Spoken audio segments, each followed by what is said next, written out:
그러니까 이항분포에서 난이도가 높은 스타일이 이런 식으로 이제 점수에 대한 얘기를 했을 때 관계식 세워서 문제를 푸는 거. 근데 풀이가 뭐 저기서 달라지지 않아요.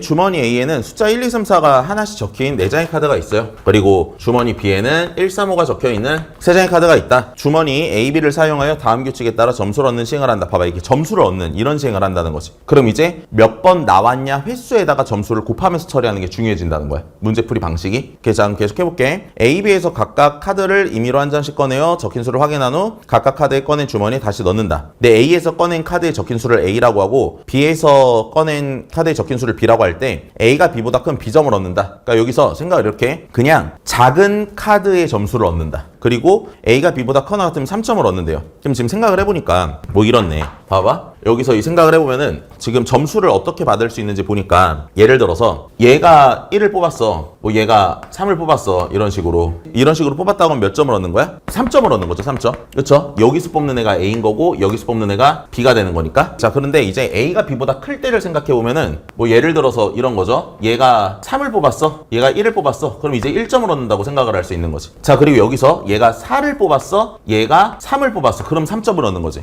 얘가 4를 뽑고 얘가 5를 뽑았어. 그럼 어떻게 되는 거야? 얘가 크니까 3점을 얻는 거죠. 그럼 지금 이런 식을 몇 번 해보니까 실제로 점수를 얻을 수 있는 게 몇 점 아니면 몇 점이야? 그렇죠. 1점 아니면 3점밖에 얻을 수가 없어. 다시 얘가 얘보다 크면 무조건 3점이야. 근데 얘가 얘보다 작으면 여기에 있는 점수를 얻는다는 걸 생각을 할 수가 있죠. 근데 여기서 제일 큰 게 4잖아. 그럼 얻을 수 있는 게 아무튼 1, 3을 뽑는다고 쳐도 1점 아니면 3점이 되는 거잖아. 뭔 말인지 알겠지? 얘가 만약에 3이면은 여기서 작은 점수를 얻으니까 받을 수 있는 게 1점밖에 없는 거죠. 그러니까 얻을 수 있는 점수가 몇 점 아니면 몇 점밖에 없어? 1점 아니면 3점밖에 없다는 걸 우리가 생각할 수가 있다. 맞지? 좀만 생각해보면 그렇게 되는 걸 알 수가 있어요. 그러면 1점을 얻을 수가 있고 3점을 얻을 수가 있는데 이거 점수밖에 못 얻으니까 요거 전체를 더했을 때 확률은 1이 되는 거야. 그럼 여러분들이 1점 얻는 것만 확률 계산을 하는 게 쉽겠지. 그럼 1점을 얻기 위해서는 반드시 얘가 3분의 1을 뽑아야지. 3분의 1 이렇게 되는 걸 생각할 수가 있고 요쪽에서는 얘를 뽑아야 되는 거지. 그래서 우리가 4분의 3 곱하기 3분의 1 이렇게 되는 걸 생각할 수가 있다. 그럼 1점을 얻을 확률은 4분의 1이 되는 걸 생각할 수가 있고 3점을 얻을 확률은 4분의 3이 되는 걸 생각할 수가 있어. 여사건으로. 오케이. 자, 그래서 요거 두 개를 일단 여러분들이 구하는 게 맞다. 근데 우리가 문제를 읽어보니까 몇 번 시행을 한대? 이 시행을 8번 반복한대. 그럼 지금 독립시행을 하는 거니까 결국 나한테 평균을 구하라고 할 때 뭘 생각해야 돼요? 이항분포를 생각해서 접근을 하는 게 맞겠지. 그럼 이제 생각을 이렇게 하는 거야.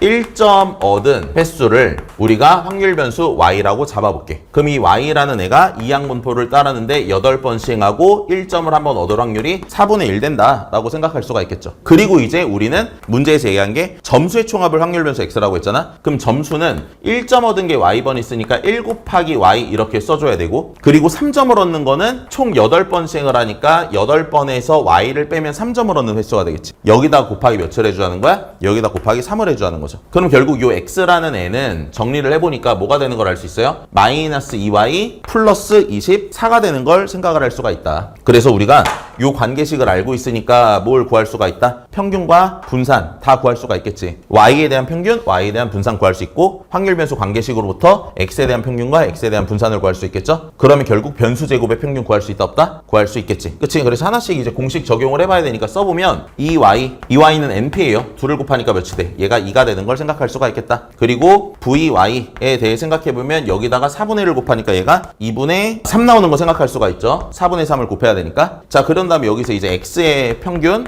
x의 분산 이걸 구한다고 치면 얘 같은 경우는 마이너스 2배라니까 마이너스 2 곱하기 2 더하기 24 이렇게 써주면 되겠지. 그래서 계산하면 얘가 20이 되는 걸 생각할 수가 있고 얘 같은 경우는 우리가 제곱시키면 되죠. 그럼 제곱시키니까 4를 곱하니까 몇 나온다? 6 나오는 거 생각할 수가 있겠네. 그럼 요거 두 개 알고 있는 상태에서 얘를 구하는 거는 전혀 어려운 일이 아니지. 분산해서 누구 빼면 되니까 얘 제곱 빼주면 아니 더해주면 되는 걸 생각할 수가 있겠지. 그럼 계산하면 얘가 406 나오나? 그래서 정답이 406 이렇게 나오는 거 확인할 수가 있겠다. 그러니까 이항분포에서 난이도가 높은 스타일이 이런 식으로 이제 점수에 대한 얘기를 했을 때 관계식 세워서 문제를 푸는 거. 근데 풀이가 뭐 저기서 달라지지 않아요. 저 정도만 생각하면 충분할 거라고 봐. 알겠죠?